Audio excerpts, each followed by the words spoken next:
ये तो बरमऊफ है।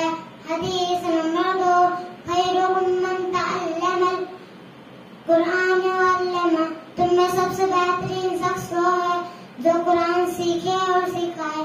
हदीस नंबर 3, इन्न मिन खियारिकुम अहसनकुम अखलाकन, तुम में सबसे बेहतरीन शख्स वो है जिसके अखलाक सबसे अच्छे हों।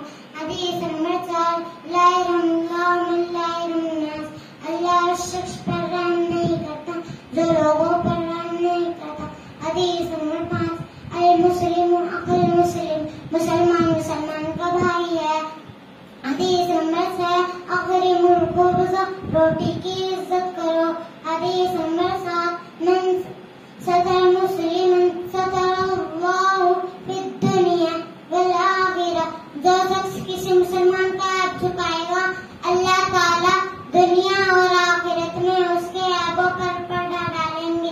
हदीस नंबर 8, लैसल खबरू कल मुआयनती, सुनी हुई बात देखी हुई बात की तरह नहीं हो सकती।